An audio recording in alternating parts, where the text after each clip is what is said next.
Okay? No. Okay. Shake again. You're going to attack. Pat on those legs.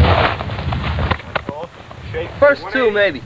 Who does the 180? Everybody. Let go. Just let go and do a 180. Come to me. Drop grips and do a 180. Yeah. Individual 180. Just reverse the cat. Okay, plan. Same thing again. All right, here's the plane. Everybody get out.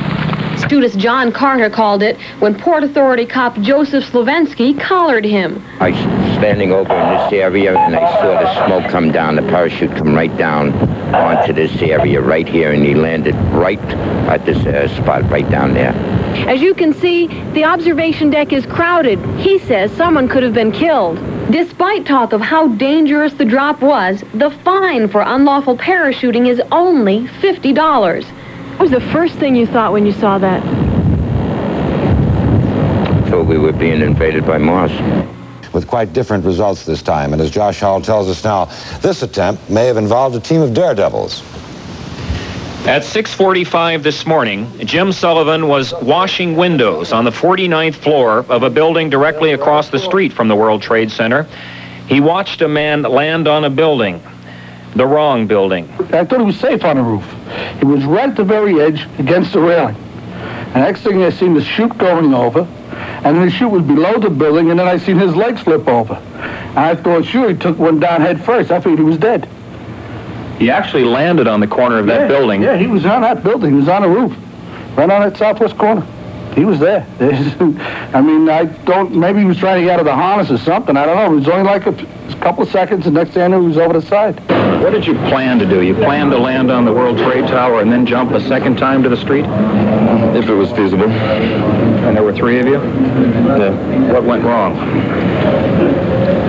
Well, I can't say for the other people because I had a hard time getting out of the airplane. I couldn't get the door open. The police are getting accustomed to this. You may recall last week, another jumper did land successfully on top of the World Trade Center. He was charged with unlawfully parachuting within city limits, a misdemeanor.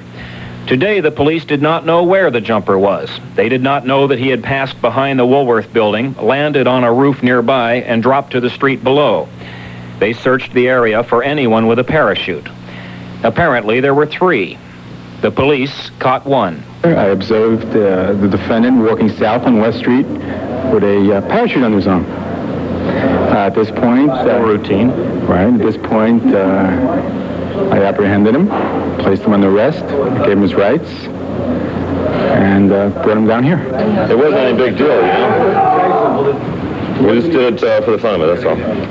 Just another day washing windows. Just another day washing windows. Escaped. The one who was caught told police he landed so far away that he had to take a cab to the World Trade Center. He's been charged with unlawfully parachuting within city limits. Bill? Nordley and two friends parachuted from a small plane. They missed the North Tower they'd been aiming for and landed on the street.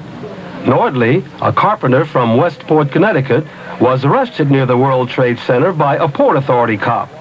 His two companions, as yet unidentified, had disappeared. It wasn't any big deal, you know? We just did it for the fun of it, that's all. We can't stop them from dropping in, unfortunately. What I'd like to do is get the word out to the United States Parachute Association to please try to discourage their members from this type of activity. It has become the thing to do, and somebody is going to get hurt eventually, and that's where our problem is.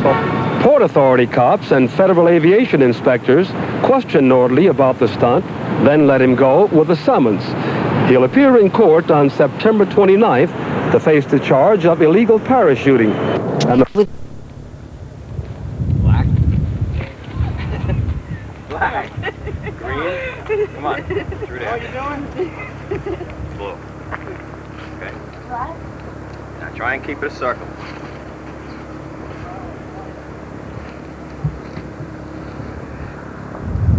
We're only going to get this done about 3 minutes. No shit, I can't jump with these gloves. You have no choice. Try. Here you go. Someone's fine. Dave, you flying? Yes, You got gloves? No, with me. Can you put these liners in?